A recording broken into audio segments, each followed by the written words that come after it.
Ladies and gentlemen, welcome to the 7th of our anniversary lectures. One of the ways we're celebrating the 50th anniversary of the college is by asking distinguished members of Wolfson to give, past and present, to give lectures in which they reflect on what's changed in their professional fields in the years that the college has been in existence. Now, nice though it is to have a live audience for these events, and particularly nice to have such a large one as today, we have to remember that most Wolfson alumni do not live in the United Kingdom, they live abroad. And so the lectures are all being published on the web.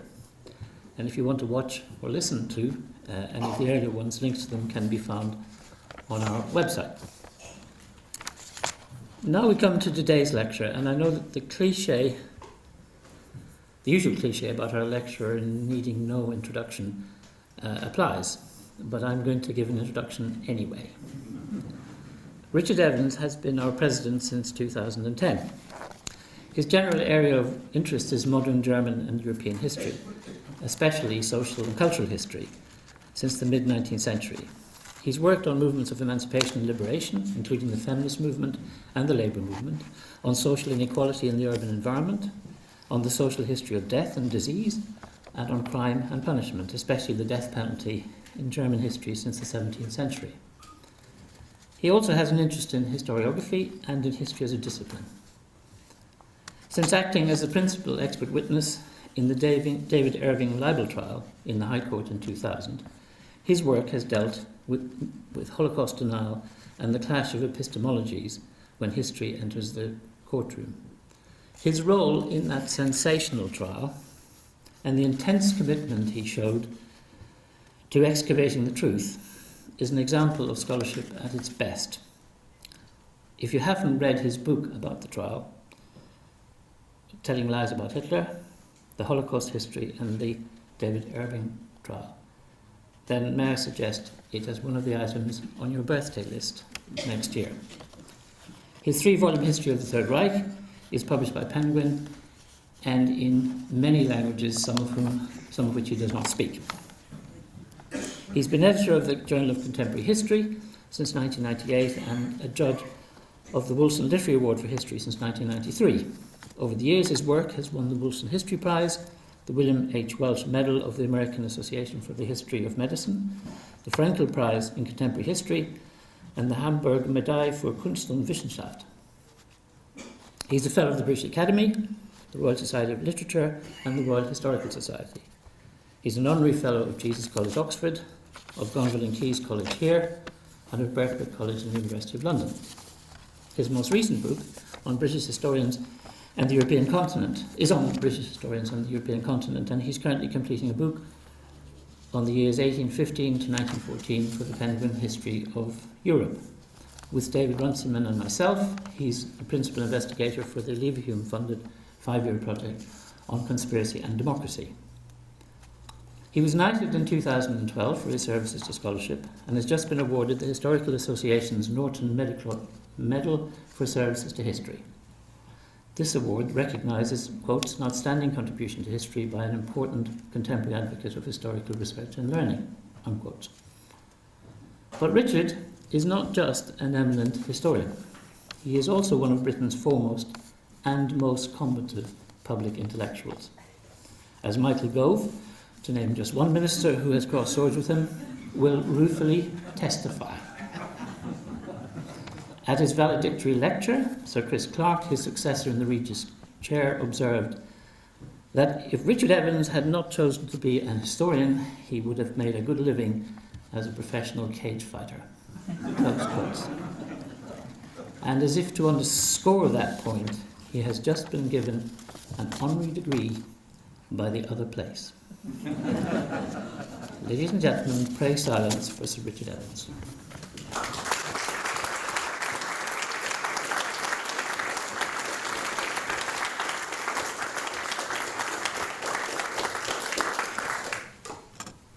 Right, well, thank you all very much for coming and spending an hour or so listening to me instead of enjoying the fantastic weather that we've laid on for this weekend. And thank you too, John, for that very generous introduction. I'm going to talk as is the remit of this series of lectures about my own discipline, history, since the 1960s, since 1965, indeed, when the discipline of history was in the middle of a revolution. It's summed up in 3 celebrated special issues of the Times Literary Supplement, published in 1966 on new ways in history, presenting history not as one of the traditional disciplines of the humanities, but as a social science. For many years, before 1965, political and diplomatic history had been absolutely dominant, with the leading historians of the age making their reputations with studies of kings and battles, foreign policy and war. In modern history, the editing of diplomatic and other documents, official documents, was a central concern of the historians of the day. Diplomatic documents, here you've got the great products of the age of hegemony of diplomatic history. You've got the German, the British and the French series, endless series of dozens, scores, hundreds of volumes. And the connections between, also another important point of this situation before the mid-60s was that the connections between leading diplomatic historians like Sir Charles Webster or Sir Llewellyn Woodward and the Foreign Office were particularly close. And men like William L. Langer, their counterpart in the American diplomatic history scene, played an important part in the OSS, precursor of the CIA during the Second World War, which Sir Harry Hensley in this country, in Cambridge, also was, of course, a leading figure at Bletchley Park, and later wrote a multi-volume official history of British intelligence during the war. Now, of course, not all diplomatic historians had close links with the government. Most popular, and probably the most exciting, British historian of the 1950s, A.J.P. Taylor, profiled himself as a dissenter. But he did fit neatly into this traditional disciplinary mould, despite his tendency to iconoclasm. His book, The Struggle for Mastery in Europe, 1848 to 1918, was widely regarded as the classic work on modern diplomatic history published in the post-war era. Here too, historical writing was meant to have an impact on foreign policy. Critics of his 1961 book, The Origins of the Second World War, claimed it was designed to create a climate of appeasement towards Soviet Russia that had disfigured the political culture of the 1930s in relation to Nazi Germany. Great Britain's engagement in 2 world wars and the overriding need to understand the foreign policy of other countries, the primacy meant that the primacy of diplomacy in political history was hardly surprising. The leading historians in other European countries, France and Germany, the United States, also made a reputation this way. Of course, there were other kinds of historical research and writing. Economic and social history, in particular, gained a profile in the 1930s as a rather separate discipline, with separate departments being set up in universities. And this is, of course, not least because of the overwhelming dominance in mainstream history of politics and diplomacy. In Germany, the history of ideas established itself as an important subdiscipline. In medieval history, the editing of charters and other documents and the study of law were significant activities, though both in the end, I think, particularly the latter, fed into the broader political history of the nation-state. And history was about the nation-state in this period from the mid-19th to the mid-20th century up until the mid-60s. History was, in practice, the study of the institutions and politics of the nation-state and their relations between states' relations with each other, seen in rather narrow terms as the small body of men who took part in government. But in the 1960s, and I began by talking about a revolution which kind of into the middle of which this college was created, in the 1960s all of this was transformed.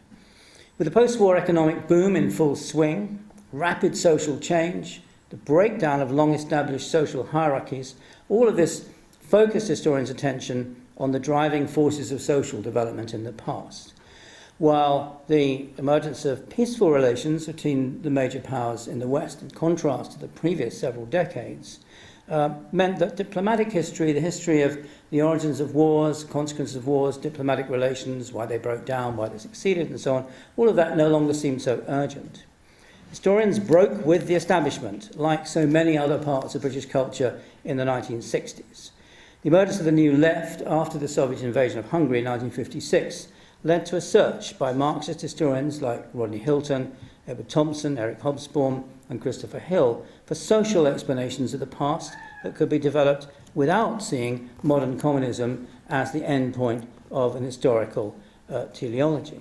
And at the same time, these historians began to look beyond the simple story of the rise of labour, the emergence of the working class, towards history's losers, to primitive rebels like the Luddites, to Captain Swing, rick burners and rioters, to the egalitarian peasants of the 1381 revolt, with the levellers and the diggers, or the English Jacobins, the bearers of alternative social traditions that perhaps held some neglected but important lessons for the future. Many of the younger generation of historians who completed their doctorates and entered the profession in the late 1960s and early 70s followed their lead. And in a similar way, this new generation of historians that came into the profession in West Germany in the late 1960s saw their mission as helping to provide the intellectual underpinnings for a wide-ranging democratization of society.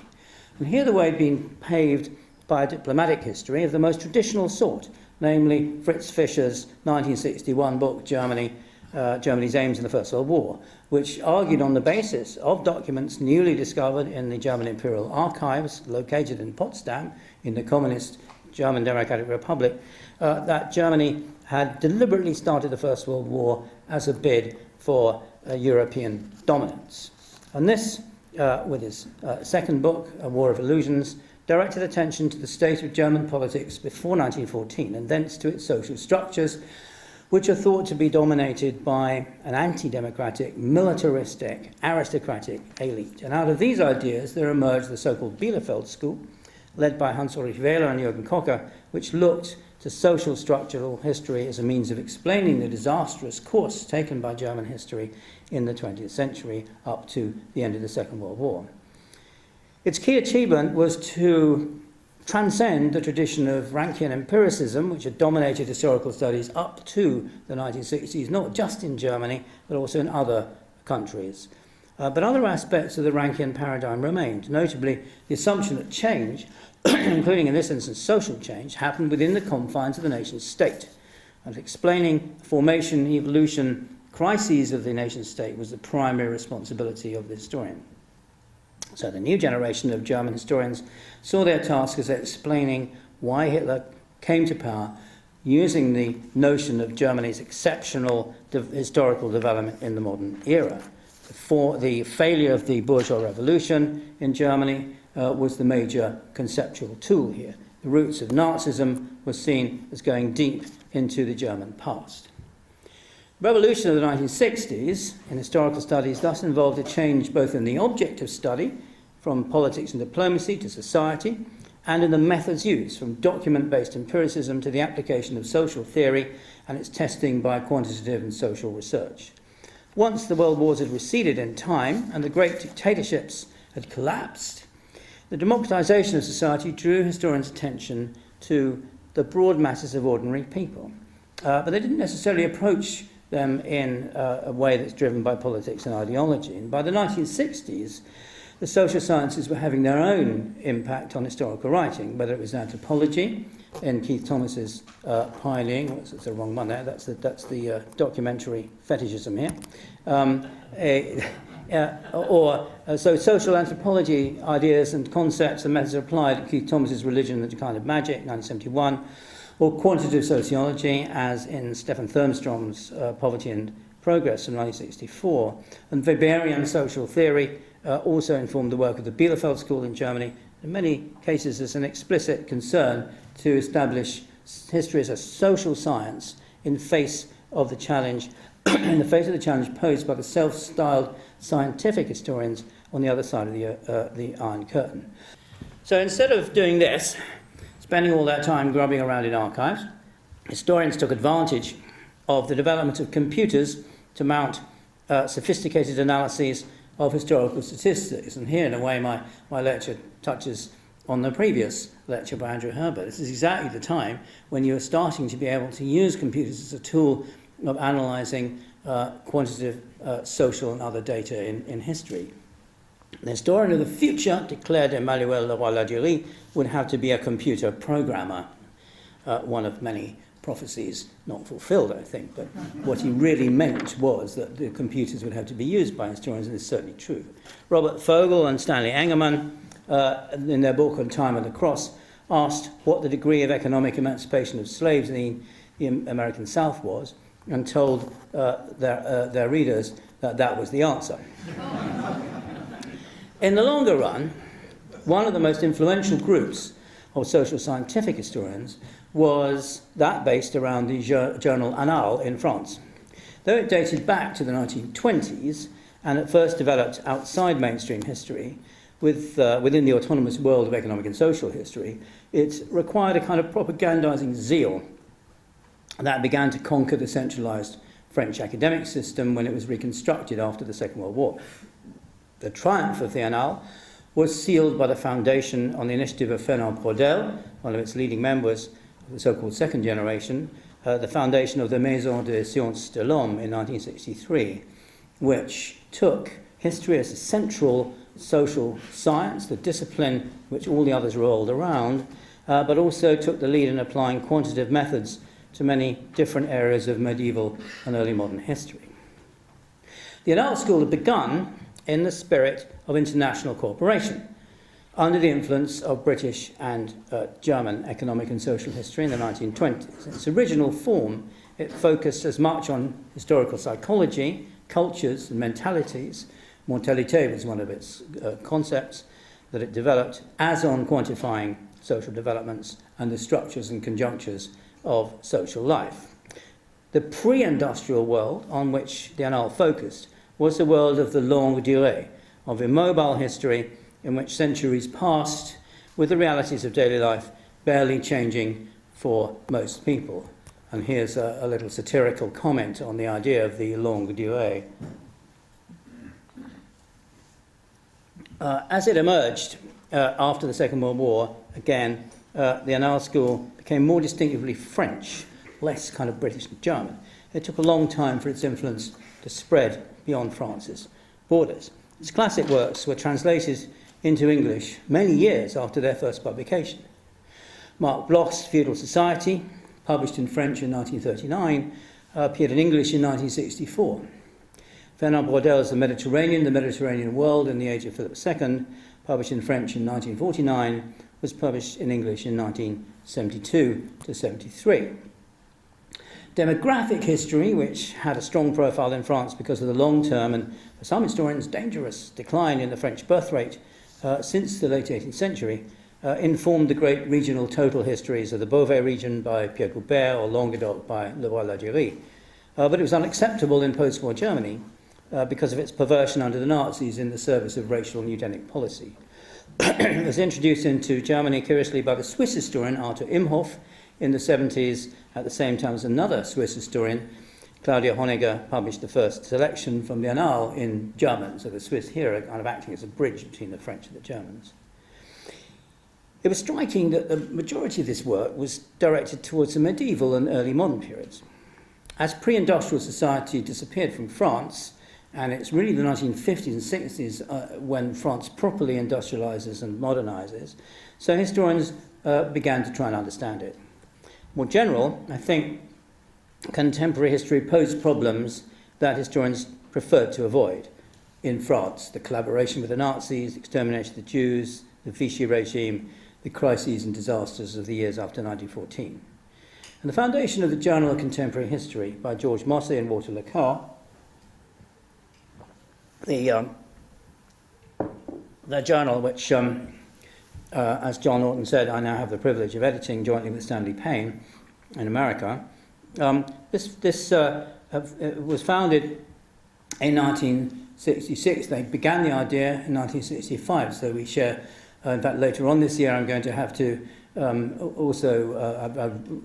I'm publishing an article in the 50th anniversary of the journal. There'll be a big party in London, so it's another 50th anniversary.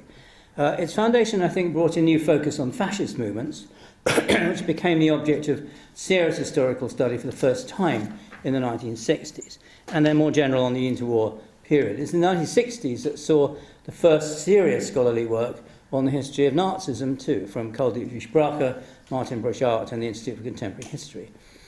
Bracher applied a political science approach to the rise and triumph of Nazism in Germany, while Borchardt focused initially on the functioning of the Nazi state. Neither, in fact, in the 60s and early 1970s, looked at the functioning of society. These are both focused very much on the state. So it's still, in a way, the tradition of the history focusing on the nation state. But social history, in all its forms, was sweeping all before it by the mid-1970s, helped by the influx of young historians into European and American universities with the rapid expansion of higher education in the previous decade. In this country, for example, following the Robbins Report. New journals were established, the Journal of Social History in America in 1967, Histoire Sociale in France in 1968, Social History in the UK in 1971, Geschichte und Gesellschaft in West Germany in 1975, Quaderni Storici in Italy in 1966, followed by Storia Urbana in 1977, and Società e Storia in the following year.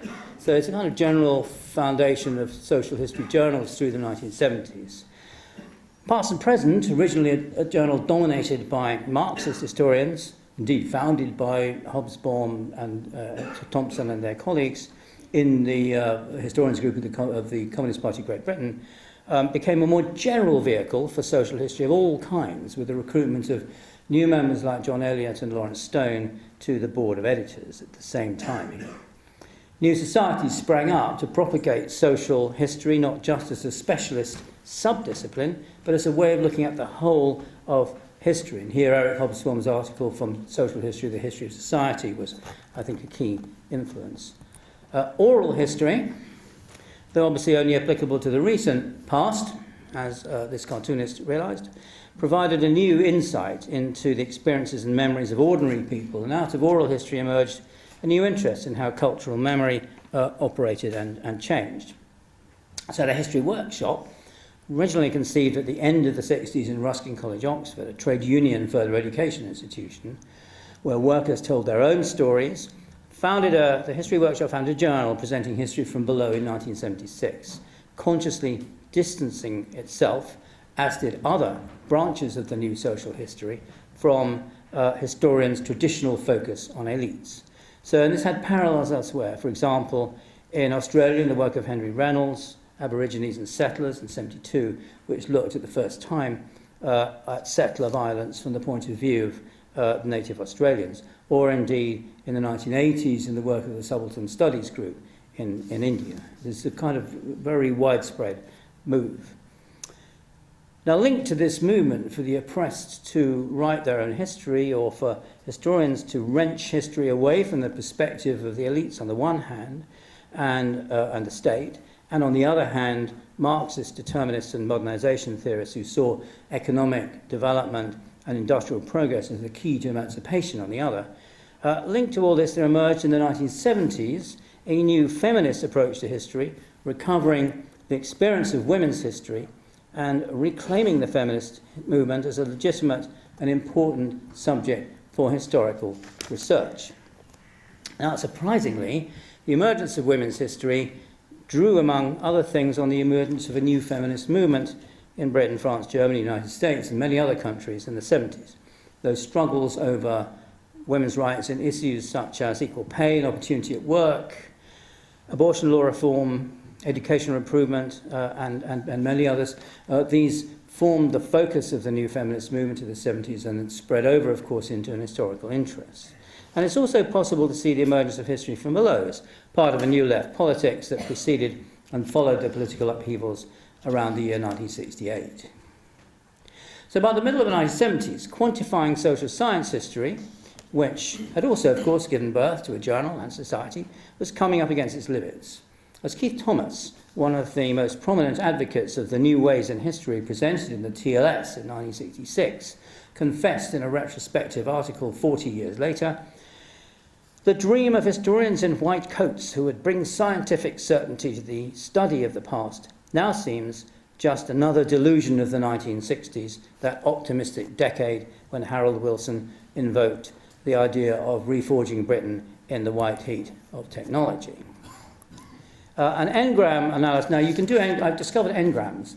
These are quite fun. You can find out by pressing a few buttons, in all the books that have been digitized by Google, and there's an awful lot of them, you can look at the frequency over time of certain words and certain phrases. So this is, I'm using a few in this lecture. This is the first one. This is the word plyometrics, which is the term used to denote a quantifying approach to history, sort of the sort that I mentioned in that equation of Fogel and Engelmann in their book on slavery.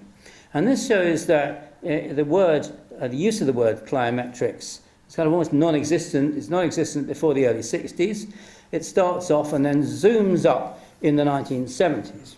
So the idea of you quantify everything you possibly can, and historians are hard at it up to the late 1970s. And then it declines somewhat unevenly from that point onwards.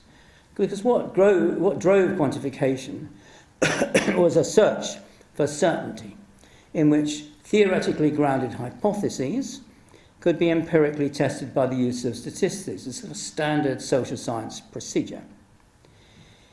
But of course, while births, marriages and deaths, illegitimacy rates, property ownership, crime rates, deviance, poverty and wealth, elections, parties, pressure groups, employment, wages, income, expenditure, and many other aspects of past societies could be analysed in this way, actually most aspects could not.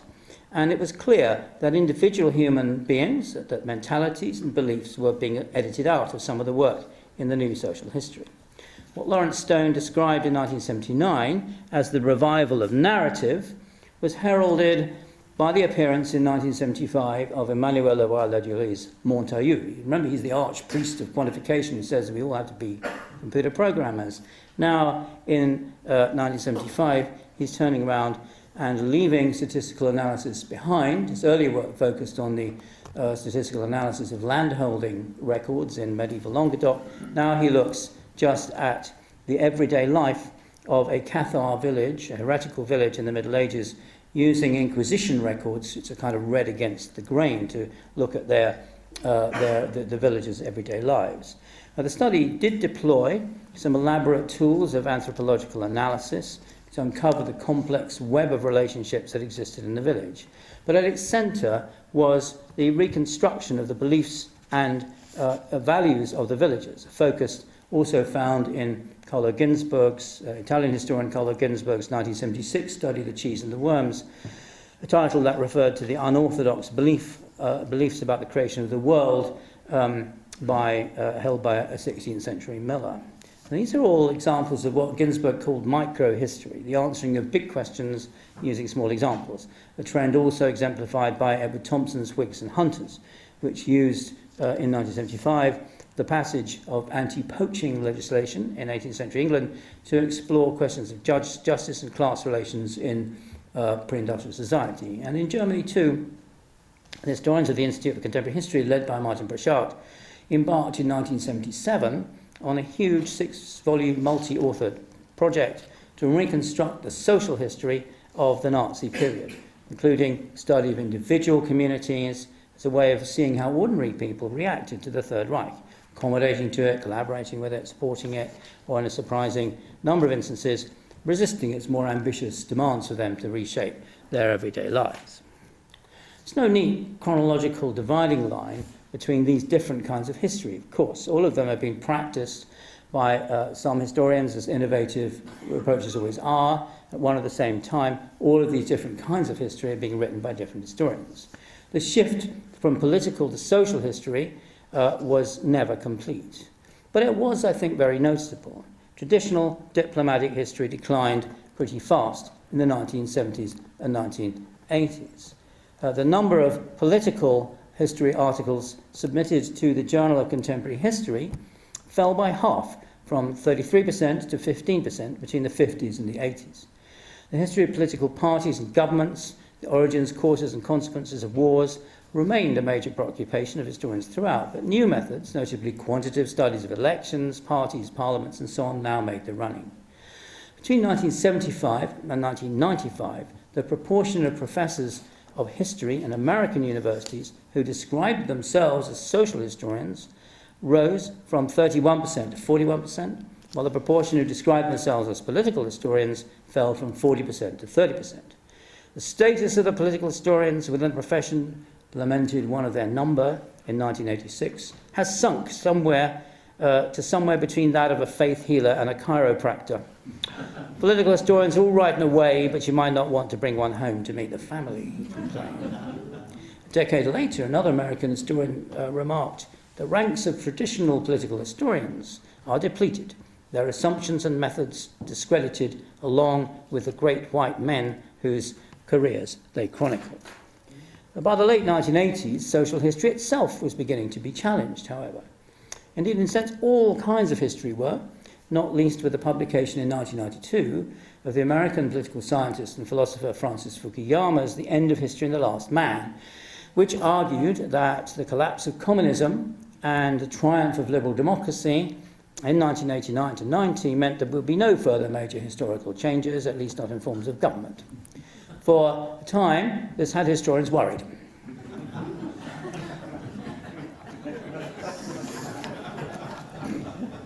On the left, even before 1989, Marxism and its Western counterpart, modernization theory, were in decline, and along with them, the belief in the ability of historical research to reach defensible conclusions about the past. If women's history could only be written by women, black history by African Americans, gay history by gays, and so on, each pursuing their own agenda and viewing the past from their own perspective, then where was the objective truth to be found? If social classes and antagonisms were no longer the key to understanding how history worked, if the view that the economy was the driving force of history now seemed implausible with the demise of Marxism and modernization theory, then what were exactly the driving forces of history? Already in the late 1960s and 70s, French Marxist philosophy, led by Louis Althusser, had attempted to cope with the fact that capitalist society was quite evidently now not moving towards its final crisis, but rather seemed to be surviving every problem it encountered. While the Communist Party in the West was beginning to undergo a long, as it turned out, terminal decline, so these forces, these changes, led Althusser to uncouple Marxist theories from any particularly verifiable basis or any practical application. Althusser did, it is true, lose credibility after he strangled his wife in 1980 and subsequently admitted that he'd not read Das Kapital at the time when he wrote his major works. But his refocusing on theory was pushed a stage further by post-structuralism, which argued that language had no stable or verifiable reference to reality. It was, in essence, self-referential. Meaning was created by the reader, not by the writer. And every time a text was read, it was reinvented. If this was the case, then historical documents did not provide any reliable evidence on what happened in the past. Their reading simply reflected the views and prejudices of the historian. And the word truth began increasingly to appear in scare quotation marks whenever it appeared in discussions of the discipline of history. I'm not sure if can you see the dialogue here? Yeah? Okay. This is postmodern theory being satirized here. So, now, a large part of this argument, I think, derived from a sense of disillusion, even nihilism, that came to many on the left with the decline and fall of Marxism. Scratch a postmodernist and you'll often find an old Althusserian underneath. If the socialist millennium was not going to happen, then everything had lost its meaning and truth didn't exist. Now, of course, this view is caught in a series of unresolvable paradoxes. If truth is a matter of perspective, feminist truth, gay truth, African American truth, for example, then the perspective from which truth is absolute, objective, and unique is also true. Postmodernism superseded the grand narratives of the idea of a single line of progress leading from the past through the present into the future. But there's clearly a problem with the claim advanced by one postmodernist that linear time is a thing of the past. And if post-structuralists were correct in claiming that the reader, not the author, put meaning into a text, then in theory, readers could also put any meaning they wanted into the writings of the post-structuralists themselves. And yet, when I criticised them In my book, In Defense of History, in 1997, they complained vociferously that I was misinterpreting them. Most importantly of all, I think, if post-structuralists claim that there's no such thing as truth, then how could they expect anyone to accept that what they were saying themselves was true? Paradox already known to ancient Greek philosophy. In the famous statement, "All Cretans are liars," said Epimenides the Cretan. Summed up in this little diagram.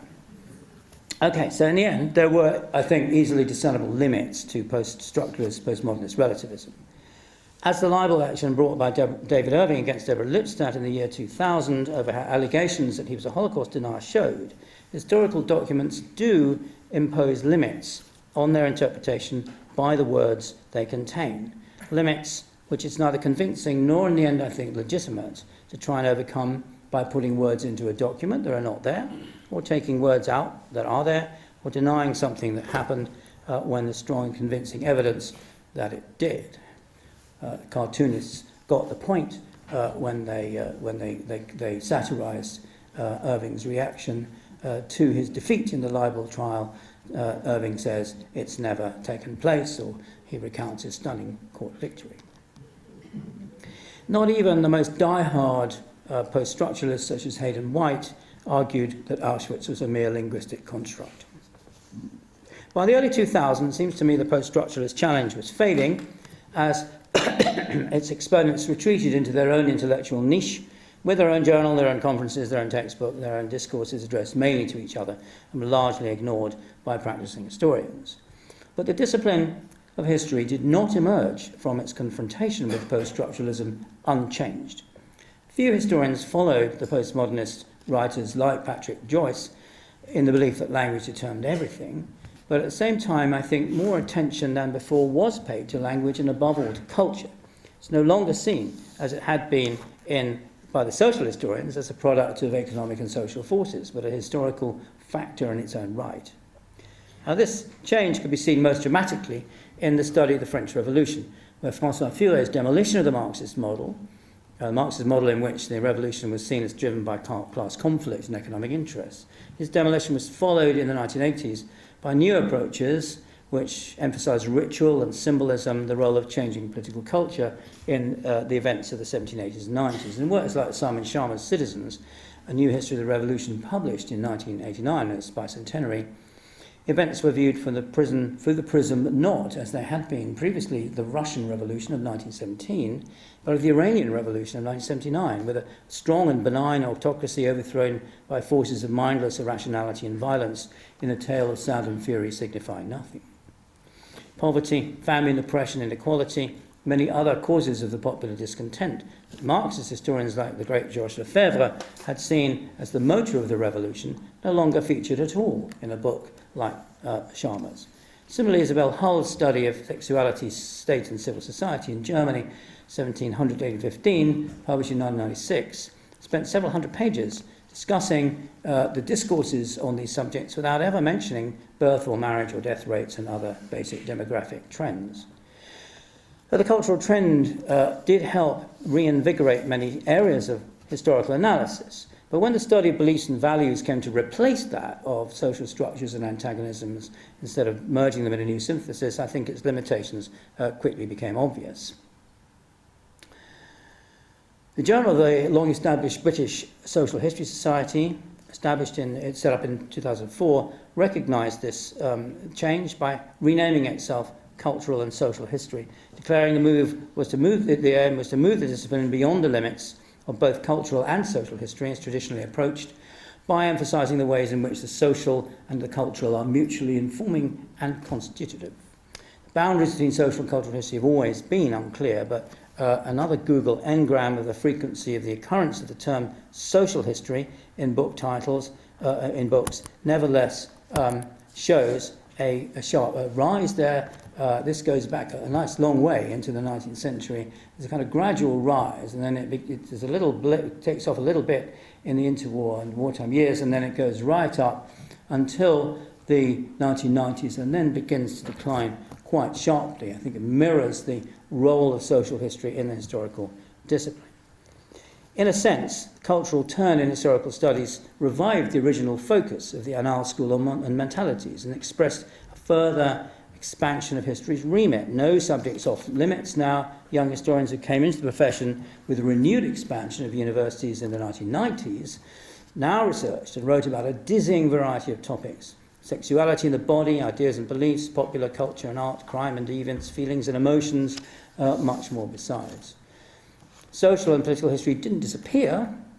The history departments of British and Irish universities in 2014, for example, 26% of the 3,410 faculty members who responded to the questionnaire identified themselves as social historians, but political historians came next with 25%.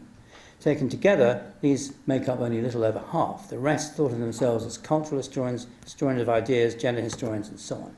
Economic historians are still around, but for a time they have been a rather dwindling group. Here we are, economic history. You can see that it sort of peaks in the 80s and then again it's in decline. And with the expansion of mainstream history beyond political and diplomatic to encompass all of these new areas, the rationale for having separate economic history departments and other institutions disappeared. And so economic history departments now in the 90s were merged into mainstream history departments. The economic history of the British Academy was merged into the history section and so on.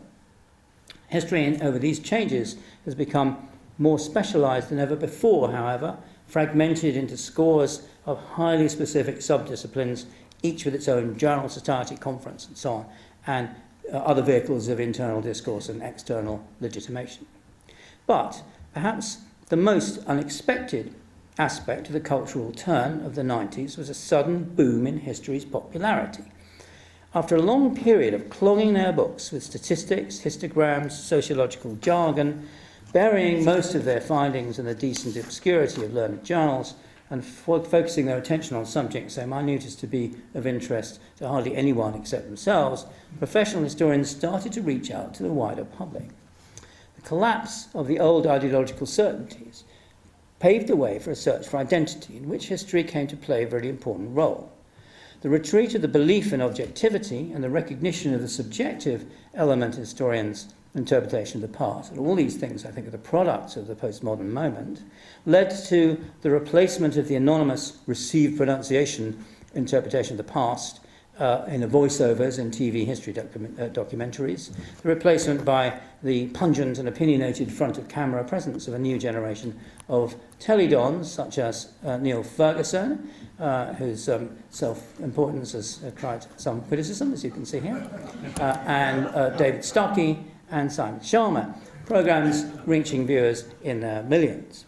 Young historians began to sign on with literary agents, and for a brief and heady few years made 6 or even 7-figure advances from publishers eager to cash in on the history boom.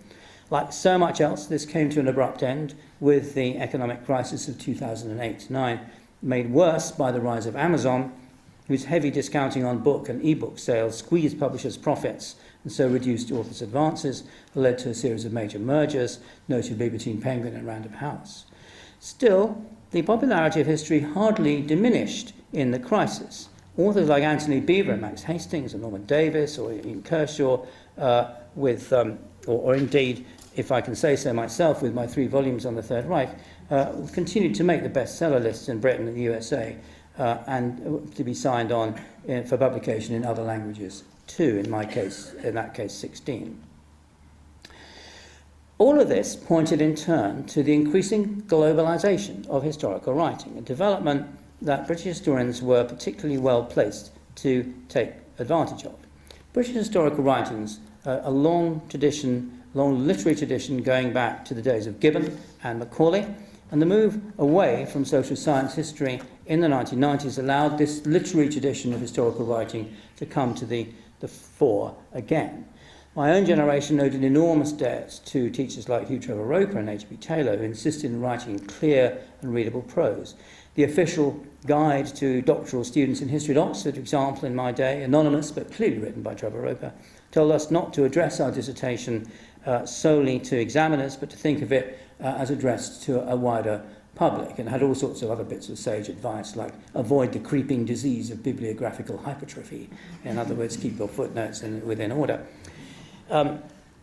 Continental historians had sought to escape the biases and prejudices of the historicist tradition, whose stress on empathy with the past and its people had led it to compromise too easily with the fascist and Nazi perversion of the nationalism to which it belonged, and indeed had helped shape.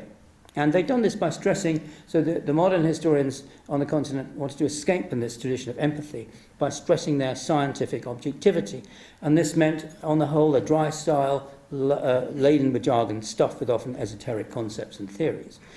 And while in no way sacrificing basic and indeed more than basic standards of scholarship, British historians could also write in a fluent literary style that helped win them audiences abroad, particularly because a whole generation of my generation, and many historians of my generation in Britain have been trained by exiles, continental exiles, who left the continent before the war, and by men who'd come into contact with the continent during the war, and had used their knowledge of languages to research its history. In fact, the entrance qualification for Oxford history in the 1960s required you to have Latin and one other foreign language.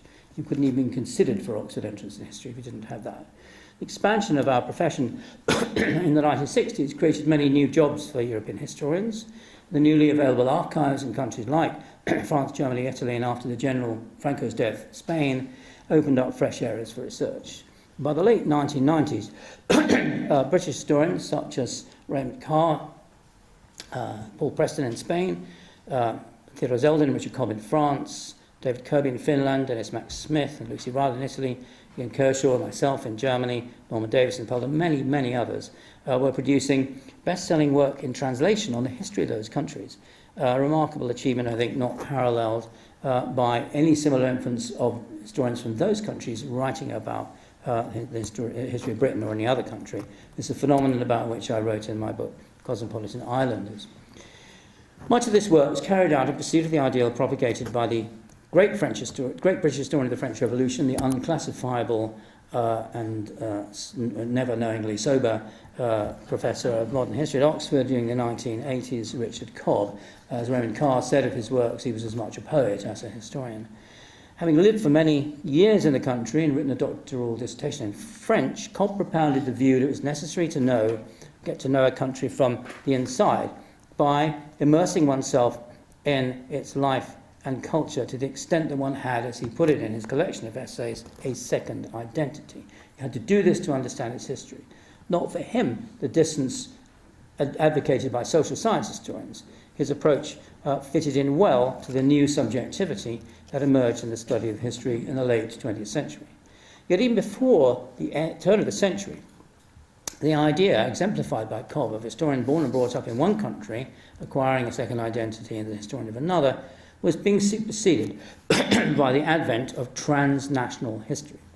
Up to the 1990s, as I've already said, whether political, social, or cultural history had been studied within the framework of the nation-state, not only since the nation-state came to being, but also in earlier periods, a medieval history, for example.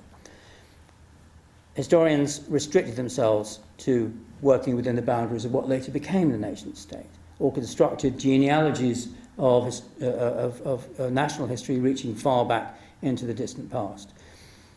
Textbooks on European history, for example, European economic history, took the process of industrialization nation by nation, the mould only broken by Sidney Pollard's brilliant book Peaceful Conquest, which analysed the process by regions like the Northwest European coalfield and so on.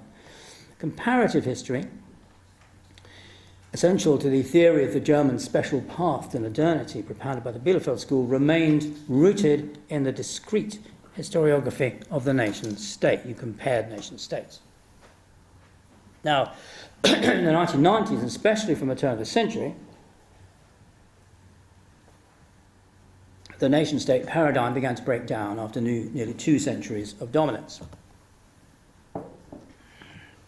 The decline of master narratives and teleologies, triggered by the decline and fall of communism, spread further to affect the master narratives of national histories, with their emphasis on the greatness of British history, or of French history, or American history, or the uniquely disastrous course of German history.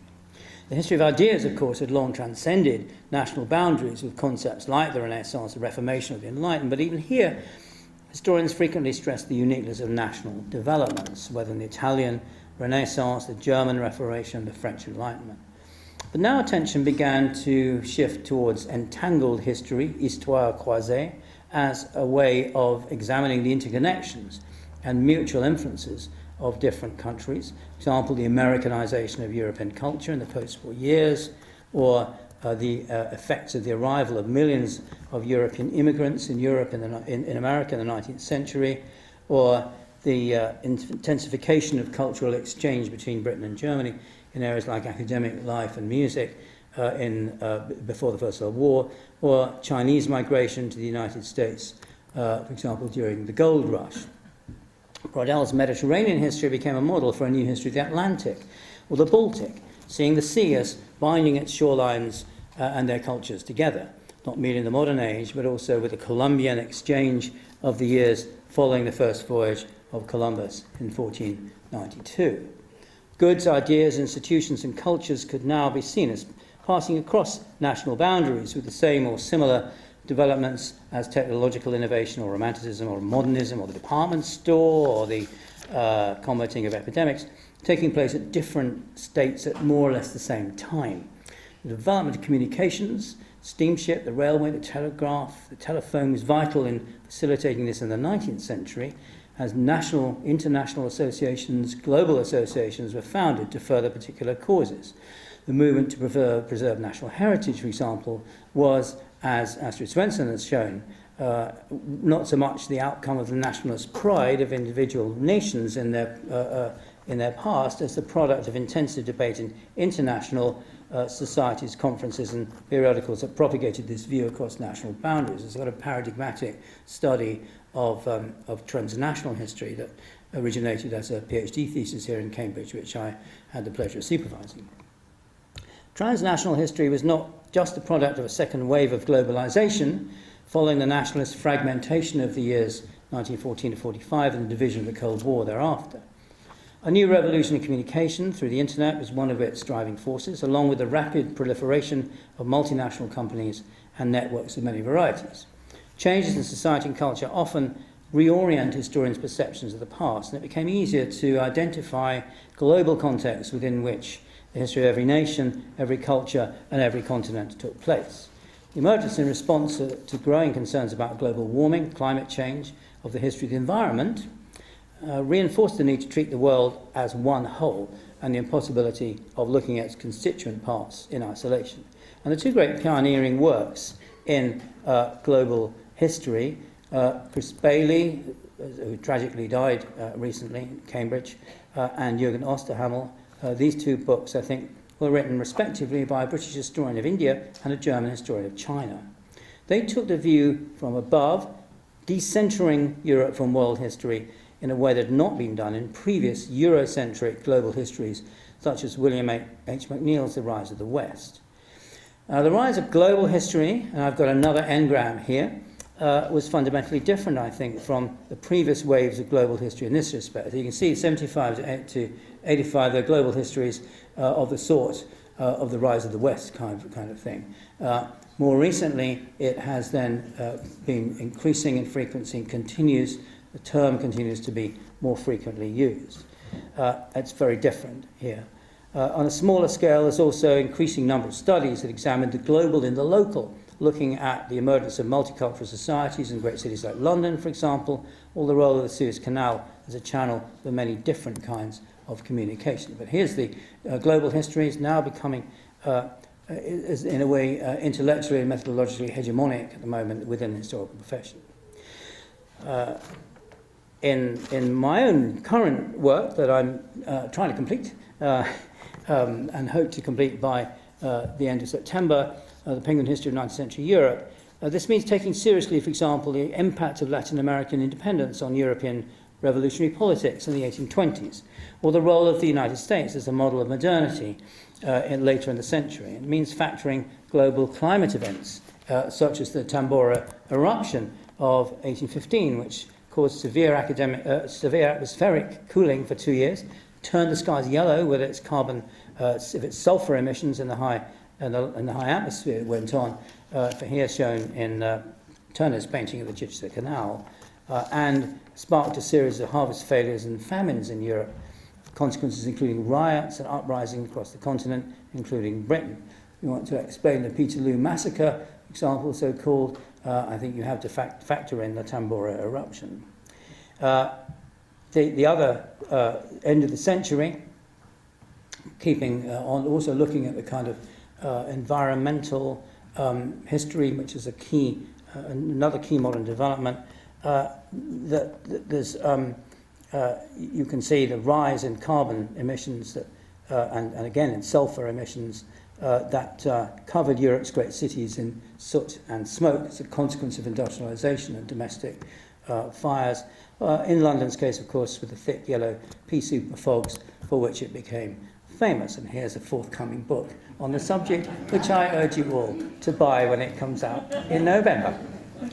The 19th century was the age of empire and imperialism, which had their own effects on European society, culture and politics, just as the decolonisations of the 20th reoriented Europe's relations with the rest of the world, but did not sever them.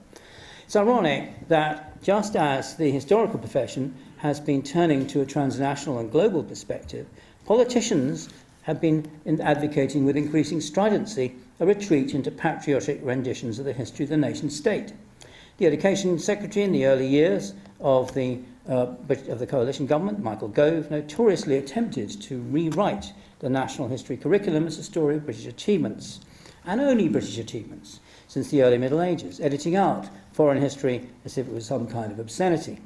His prescription for teaching the Enlightenment, for example, required people to study Francis Bacon, John Locke, Christopher Wren, Isaac Newton, the Royal Society, and Adam Smith, but not Voltaire, Montesquieu, Rousseau, or Diderot, who clearly were irrelevant because they weren't British. British children of Indian ancestry were to be taught to admire Clive of India as one of the heroes of the British past, although he'd been directly responsible for the deaths of thousands of Indians. The curriculum proposed a relentless focus on factual learning without any element of understanding or interpretation, or equipping children with the historian's tools of critical assessment of past events. Mr. Gove's curriculum would have produced a generation of young Britons with no knowledge of the history of any part of the world outside our shores. As far as I'm aware, warned a secondary school history teacher who was also a Conservative parliamentary candidate, we will be the only jurisdiction in the Western world that won't teach world history. Fortunately, after a campaign by many people and institutions in which I was privileged to play a part, Mr. Gove was forced to withdraw his draft curriculum, and it was replaced by a less restrictive one that paid due attention to other cultures and other countries. Mr. Gove's attempt to turn the centenary of the outbreak of World War I into an orgy of patriotic celebration met with a similar wave of derision.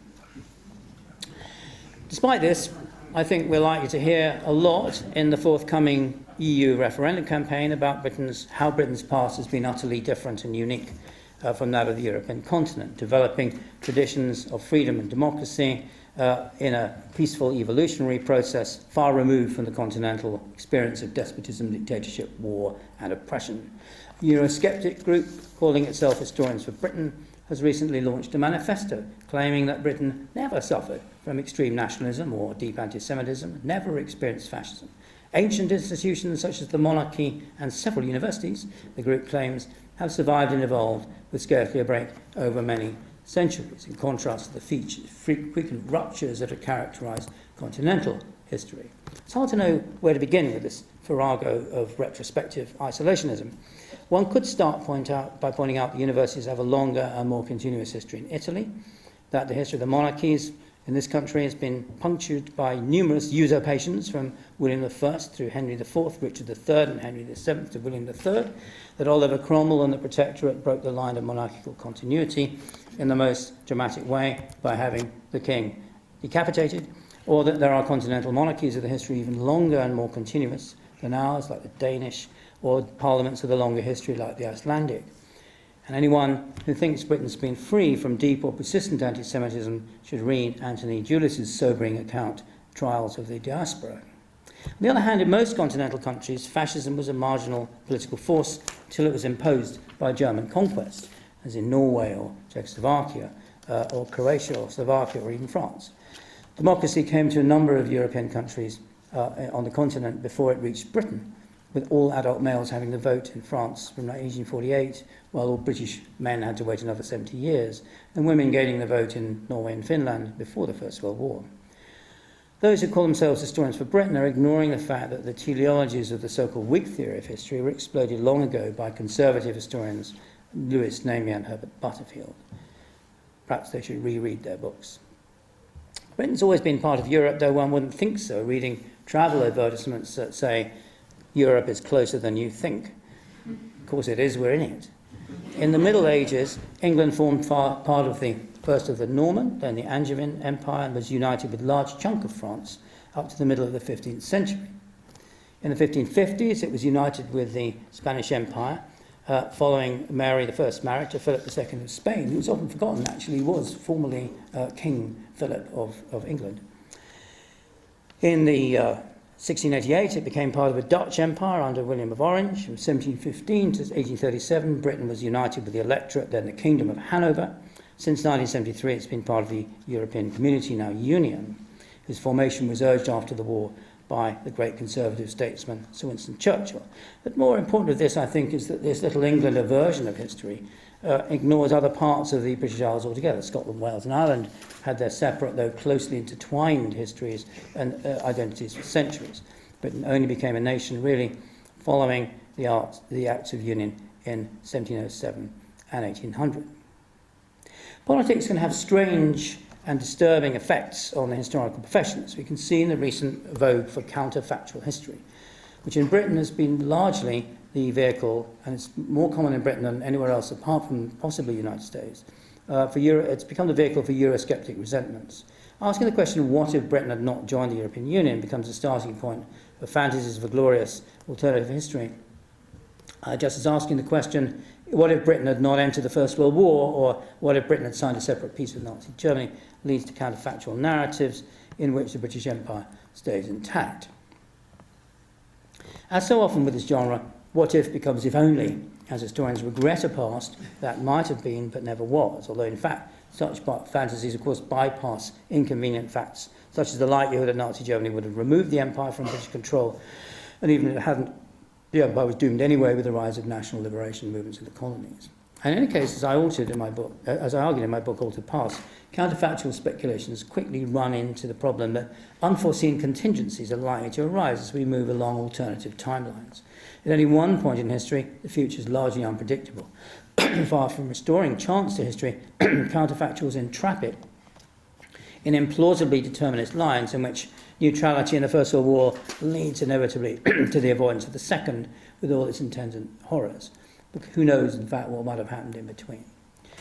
Here again, there's an engram analysis that shows the frequency of the occurrence of the term counterfactual history. The vogue is a very recent one. After a sort of kind of full start in the 1980s, it really takes off in the 1990s and very recently and still on the up. Perhaps this is a product of the uncertainties that followed the end of teleological grand narratives towards the end of the last century, the collapse of Marxism and modernization theory, the emergence of new threats from global warming to militant Islamist extremism. Certainly, Francis Fukuyama's prophecy has been massively disproved. There's more than enough history to keep historians in business. Perhaps also postmodernism's questioning of the certainties of factual knowledge has played a role here. History has gained a new lease of life, and the demise of the end of progress undermined belief in a knowable future, and so by extension in a knowable past. Comfort could be found in a debatable and unsettling present by entering parallel worlds of the historical imagination, freed from the discipline of having to deal with historical evidence. But despite the rapid growth of alternate and counterfactual histories, despite the optimistic proclamations of their advocates, it's hard to see it becoming a real part of mainstream historical writing and thinkers. Historians, as I've argued in this lecture, respond to changing times, but at the core of our discipline, I think, there's an unstoppable drive to understand the past and reach an independent judgment about it. Of course, governments are always worried about this. They frequently try to bend the writing and teaching of history to their own purposes. something that happens not only in dictatorships and authoritarian states, but also from time to time in democracies too. As witness the fact that in Turkey today, it's illegal to call the mass murder of 1.5 million Armenians a century ago in 1915 a genocide, while in France today it's illegal to deny that it was a genocide. Some historians, of course, do lend their services to governments in a way that was quite normal, as I began by saying, in the first two-thirds or so of this century, producing these diplomatic documents, editions that show that their country wasn't responsible for the World War I. But there have always been dissenters in our ranks, and their proportion, I think, has increased rapidly over the past 50 years. It is, of course, impossible to predict what new developments are coming in historical writing, research over the next 50 years, but whatever happens, I think history will remain diverse, contentious, and often cantankerous, or as the great Dutch historian Peter Geel put it, an argument without end. And that itself will be a guarantee, I think, of its continuing independence, both as a discipline and as a way through which the public can learn about and debate the past. Thank you very much.